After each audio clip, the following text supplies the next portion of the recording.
up, you beautiful bastards? I hope you're having a fantastic day. Today we introduce the newest yearly roundup. There are a lot of shitty people in the world, and some of the time that is thanks to a lot of shitty parents. We have seen that over and over this year. So before we jump into 2016, I asked you guys, who are parents of the year this year? Who did we talk about this year that made you go, man, I wish you were my mom or dad? And that's how we got this list. Enjoy. This is a news show.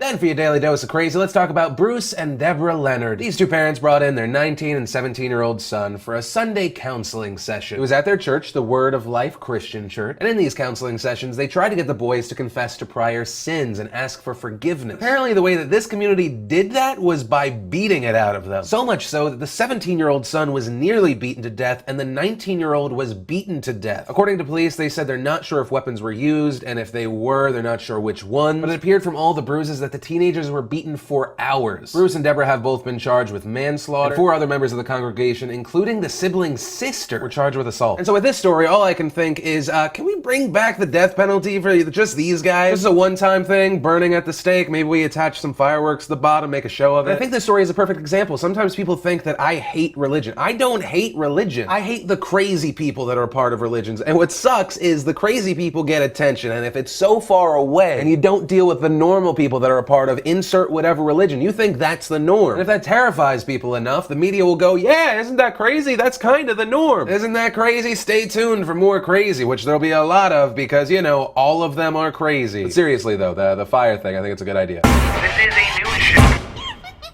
Potential mother of the year, 34-year-old Heather Young. Heather, seen here possibly rethinking some of her life choices, did something that makes most mothers look like a saint. In the wee hours of the morning, Heather decided to drive drunk with her son in the car to an orgy where she got into a fight with another woman for undressing herself in front of that woman's child, which resulted in the police being called and the police trying to talk to her, but she decided to spit on them and she got arrested. The good news is the child wasn't harmed and is with the father. As far as Heather is concerned, she's facing charges for DUI, assault, indecent exposure, reckless endangerment, and public drunkenness. And the main point of this story is if you are going to go to the most disgusting drunken orgy ever, at least get a babysitter and an Uber. This is a news show. Then we had more news coming out about Naked Twister party mom. If you don't know, this woman, Rachel Lynn Lenhart, lost custody of her children after her AA sponsor told authorities about a party that she threw for her teenager that included 1, smoking weed, 2, drinking booze, 3, hot tubbing with underage kids, 4, playing a game of Naked Twister with said kids, 5, banging her daughter's 18-year-old friend in the bathroom, and 6, doing her daughter a favor by banging her 16-year-old boyfriend. The reason I say doing a favor is because apparently that's what it was, because apparently the daughter's boyfriend was too big for her to handle, so mama helped out. But it turns out there was more, with 7 multi-party bubble bath and 8 showing the kids videos and or pictures of her in sexual acts ranging from oral, anal to vaginal, as you know, like a how-to guide, I guess. You know, normal stuff. This is a news show.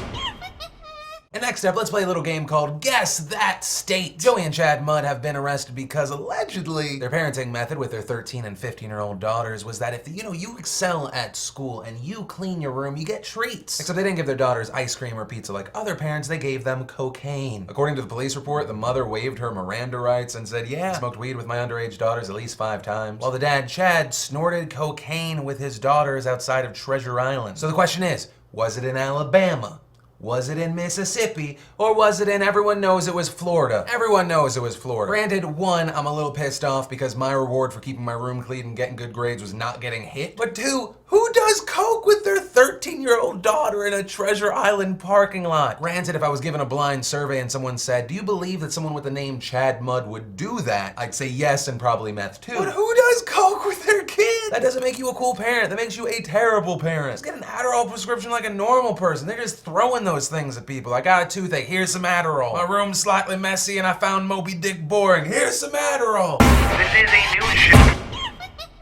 Then in horrifying news, I want to talk about Lacey Spears. Lacey is a former mommy blogger that has been found guilty of second-degree murder of her 5-year-old son. Lacey wrote that Garnett had tons of ailments, including ear infections, unexplained fever, seizures, digestive problems, and she would share them on her blog and Facebook, saying that before his first birthday, he was in and out of hospitals 23 times, but authorities didn't believe her, saying that she made up many of these things, and that her son wasn't sick at all, and that her blog was filled with lies, not only about her son, but also saying that her son's father was a police officer who died, which was news to his real father. And they believe that this woman initially started by saying her son was sick for attention and for blogging material, and then later, sometimes even poisoning her son so that she had material. All of that leading to the moment where they said that she put salt into his feeding tube, which resulted in his death. And I know that these days everyone talks about rare mental disorders, and what I see when I see this woman is pure evil. You not only hurt another person, you hurt your own blood for attention so you didn't feel so small and insignificant. But while you're insignificant, you are not small. You are a huge,